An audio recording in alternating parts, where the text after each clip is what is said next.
Hello, welcome to another video. I am Arham Shah और आज हम डिस्कस करने वाले हैं कि कौन से एसेट क्लास में इन्वेस्ट करा जाए।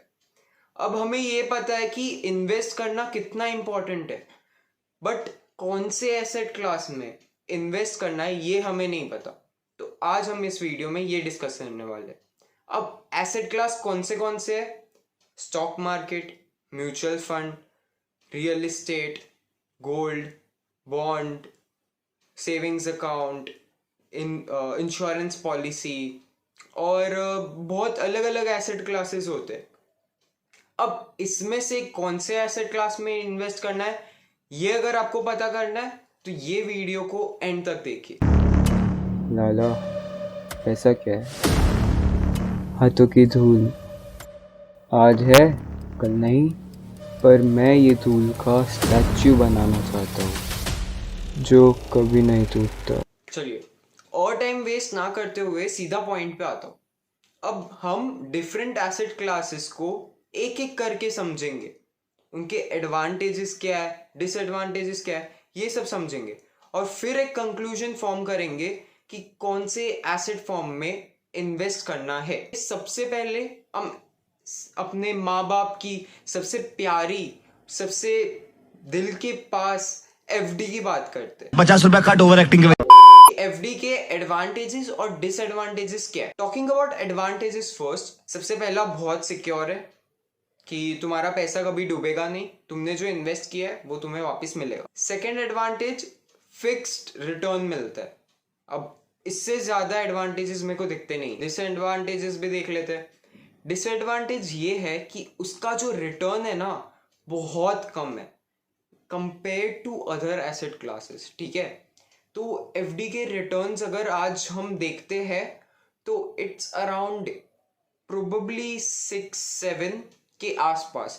अब आप उसमें से टैक्स भी निकाल दो, लाइक 30% टैक्स और 20% टैक्स, जो टैक्स लैब में आप आते हो, टैक्स हटाओ तो 5.5 to 6% रिटर्न्स आपको एफडी पे मिलते हैं, जो कि बहुत कम है अकॉर्डिंग टू मी। इसको समझा कैसे जाए कि 5.5% मिल तो रहा है तो ये कम क्यों है? ठीक है, आई एम एन इन्वेस्टर। ठीक है, अब मेरे पास दो ऑप्शन है। ऑप्शन वन कि मैं एफडी में पैसा डालूं, ऑप्शन टू मैं वो पैसों से समझ लीजिए एक चॉकलेट बाय करता हूँ। अब 100 रुपये है मेरे पास, ठीक है। अब ये 100 रुपये मैं एफडी में डालता हूँ तो साल खत्म होने पे मेरे को 105.5 रुपीज मिलते हैं या 106 रुपीज मिलते हैं 100 रुपीज इन्वेस्ट करने पे। अगर मैं वो चॉकलेट बाई करूं तो वो तो मैं लेके खा जाऊंगा, तो उसकी तो वैल्यू ही खत्म हो गई वहीं पे। ये दो सिनारियोज होते हैं। ठीक है, बीइंग अ स्मार्ट इन्वेस्टर मैंने ले ली एफडी, मैंने एफडी में पैसा डाल दिया। एक साल के बाद आपको जो पैसा डाला है वो मिलेगा तो नहीं, बट अगर आप उसकी वैल्यू देखोगे तो आपको 106 दिखेगी। बट अब एक साल के बाद जब आप वो चॉकलेट बाई करने जाओगे तो उसकी वैल्यू 108 हो गई होगी। वो कैसे? अब मैं जो चॉकलेट की बात कर रहा हूं ना वो एक्चुअली चॉकलेट नहीं है, सारी कमोडिटीज है। गेहूं, चावल, कोई भी कमोडिटी होती है ना, वो ये चॉकलेट को उससे कंपेयर किया है। ठीक है, तो आज अगर मैं फ्रूट्स या वेजिटेबल्स बाई करने जाता हूँ, अगर वो मेरे को 100 रुपीज के पड़ते हैं तो वो एक साल के बाद मेरे को 108 के पड़ेंगे। और एफडी में अगर मैं पैसा डालता हूँ तो वो मुझे 106 रुपीज वापिस मिलेंगे आफ्टर 1 ईयर। तो अब आपको कोई भी फ्रूट एंड वेजिटेबल बाई करना है एक साल के बाद तो आपको खुद के 2 रुपए अंदर डालने पड़ेंगे। तो अब तो वही बोलेगा कि वेजिटेबल में ही इन्वेस्ट कर लेते हैं, तो इट्स नॉट पॉसिबल। मस्त जोक मारा रे, ये हंस रे हलकट हंस। बट द थिंग इज, ये जो फ्रूट्स एंड वेजिटेबल्स के प्राइजेस 8% से बढ़े ना, दैट इज महंगाई, इन्फ्लेशन। इसे महंगाई कहते हैं, जो हर साल 8% से इंडिया में बढ़ती है। ये ट्रेंड हमने देखा है बाय एनालिसिस। ओके, और एफडी के रेट्स अभी है 5.56%। इसका मतलब ये हुआ कि हर साल अगर आप एफडी में इन्वेस्ट करते हो तो हर साल आपका 2% का लॉस हो रहा है. Okay, and we also know that if you are not growing you are dying. ये कोट आपने सुना होगा, मुझे नहीं पता किसने बोला है, but if you are not growing you are dying. आप अगर ग्रो नहीं कर रहे हो तो आप मर रहे हो. ठीक है, तो सबसे पहले हमने बात की एफडी की कि क्यों एफडी नहीं लेनी चाहिए. अगर आपको बहुत सेफ जगह पे पैसा डालना है तो ठीक है, इट्स योर ओपिनियन, आप ले सकते हो. ओके, अब second asset class real estate. Okay, तो बीइंग फ्रॉम सूरत यहाँ पे बहुत सारे बिजनेसेस है. तो जो बिजनेस ओनर्स होते हैं ना, उनको प्रॉफिट्स मिलते हैं ना, तो वो जाके प्रॉपर्टी बाई कर लेते हैं, जमीन खरीद लेते हैं. ठीक है, तो इसके एडवांटेजेस क्या है? एक एसेट है, ठीक है, आप उसको रेंट पे दे सकते हो, आपको उसका पैसा मिलता है. अगर आप कोई भी प्रॉपर्टी लेते हो कमर्शियल या रेसिडेंटल, उस पे आपको रेंट मिलता है. बट इसमें क्या होता है ना कि इसका जो रिटर्न है ना ये 8% है.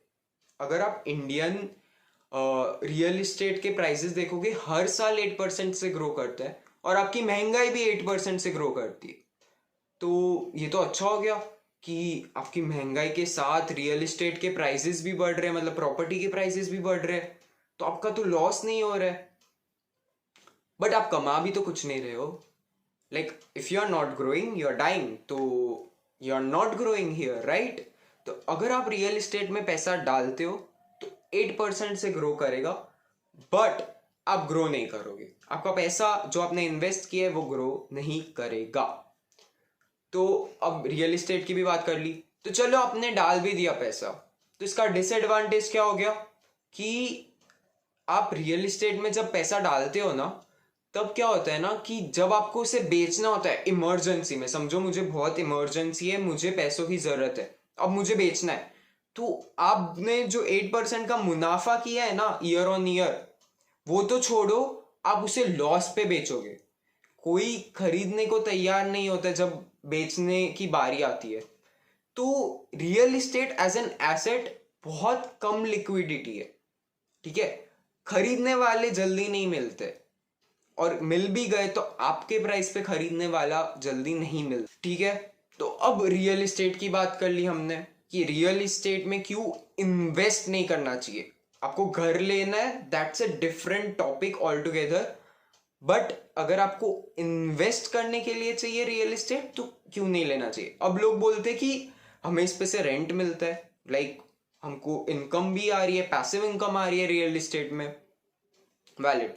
अब इंडिया में रियल इस्टेट में अगर आप इन्वेस्ट करते हो ना तो आपको 1 to 3% मिलता है, like as rent yearly. Okay, तो समझो 5 करोड़ की प्रॉपर्टी है, ठीक है, तो आपको उस पे इंटरेस्ट कितना मिलेगा हर साल? 50,000 टू 1,50,000 एज रेंट आपको मिलेगा. तो रियल इस्टेट में ये है. तो आपको आपके पैसे जब रिकवर करने ना, पूरा कैपिटल, तो उसको रिकवर करने 33 ईयर्स से 100 ईयर्स लग जाएंगे. बहुत ज़्यादा टाइम होता है ये. ओके, तो इसीलिए I don't recommend real estate में इन्वेस्ट करना चाहिए. ओके, अब एफडी की बात कर ली, रियल इस्टेट की बात कर ली, ठीक है. अब एक और एसेट क्लास की बात करते हैं, गोल्ड. अब gold is all together different topic. Okay, तो गोल्ड पे मैं अलग ही वीडियो बनाऊंगा. गोल्ड अलग चीज है डिस्कस करने के लिए. एंड ट्रस्ट मी, गोल्ड में इन्वेस्ट करना इज इम्पॉर्टेंट. ओके, तो समझो कि मेरी सैलरी मंथली है 50,000. ओके, और मैं सोचता हूँ कि मुझे 20% उसका इन्वेस्ट करना है, बाकी मैं यूज करूंगा. 50,000 का 20% 10,000. अब 10,000 में से अगर मेरे पास गोल्ड नहीं है तो मैं 80% स्टॉक्स में इन्वेस्ट करूंगा और 20% गोल्ड में इन्वेस्ट करूंगा.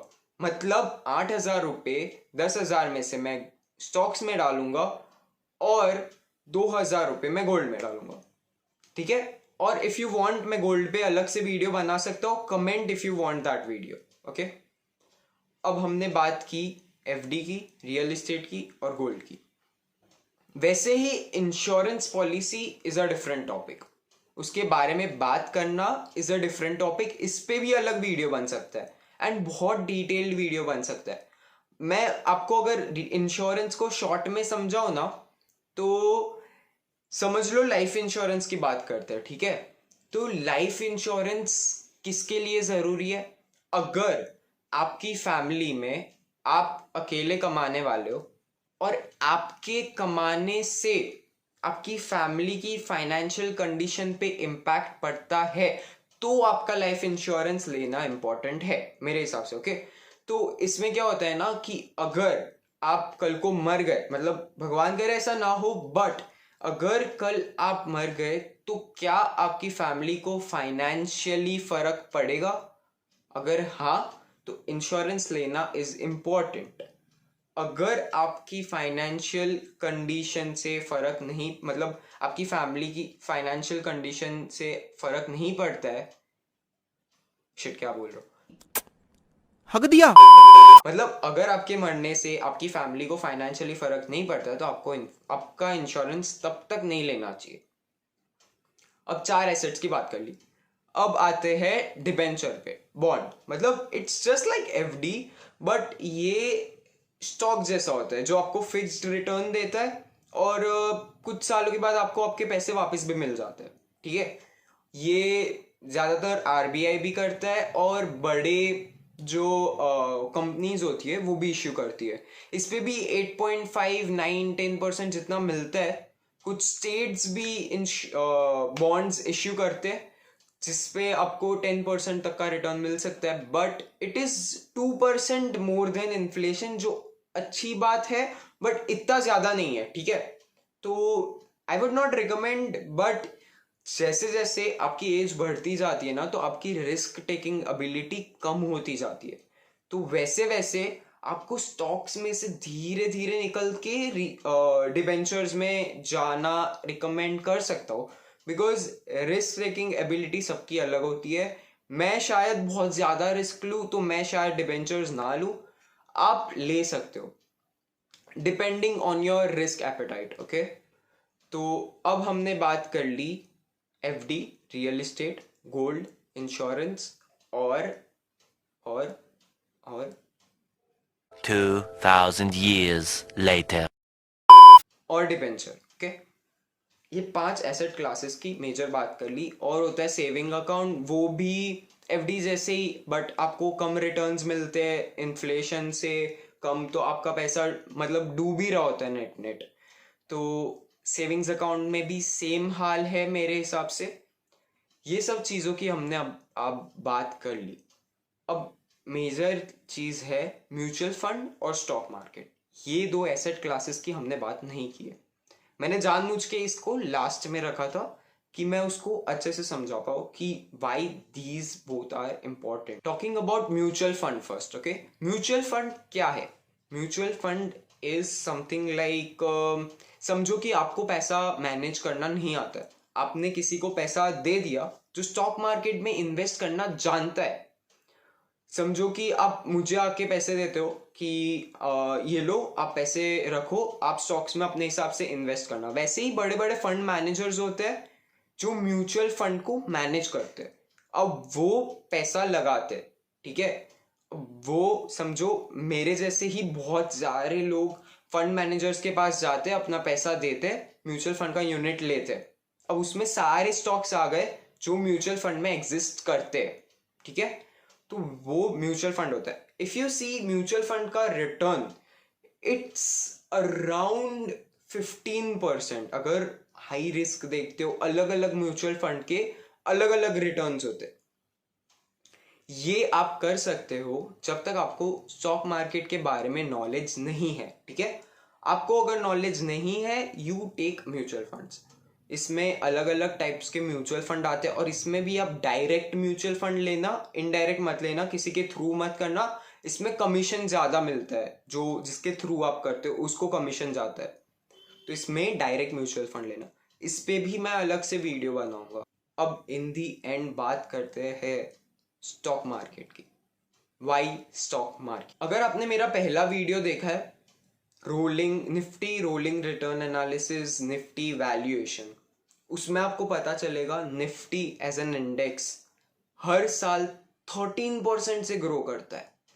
तो अगर आप निफ्टी में पैसा लगाते हो ना, तो बर्थडे टाइम तक आप पैसा लगाते हो ना निफ्टी में, तो वो 13.5 13.5 के केगर से ग्रो करता है। ठीक है, तो निफ्टी हर साल 13% से ग्रो करता है और आपकी महंगाई हर साल 8% से ग्रो करती है। तो आपको नेट नेट 5% का गेन हो रहा है एवरी ईयर। इसीलिए क्यों स्टॉक मार्केट। अब लोग बोलेंगे stock market is very risky, उसमें पैसा नहीं लगाना चाहिए। और मैंने अपने कुछ फ्रेंड्स से भी बात की, उनके पेरेंट्स बोलते हैं कि इट इज़ वेरी रिस्की, आप पैसा लगाते हो रास्ते पे आ जाओगे, सब पैसा डूब जाएगा, ये सब बोलते हैं। Okay, I totally understand risky है। Okay, but what about Nifty? Nifty is top 50 companies of India. Okay, तो निफ्टी टॉप 50 कंपनीज का मिश्रण है। ओके, आप निफ्टी में पैसा लगाते हो मतलब आपने इंडिया की टॉप 50 कंपनीज पे पैसा लगाया। वाई टॉप 50 कंपनीज पे पैसा लगाना चाहिए?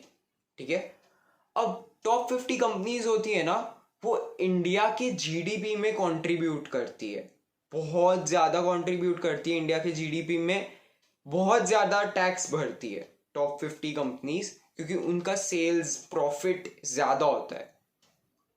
अब कोई बोलेगा कि व्हाट इफ कोई कंपनी डूब गई?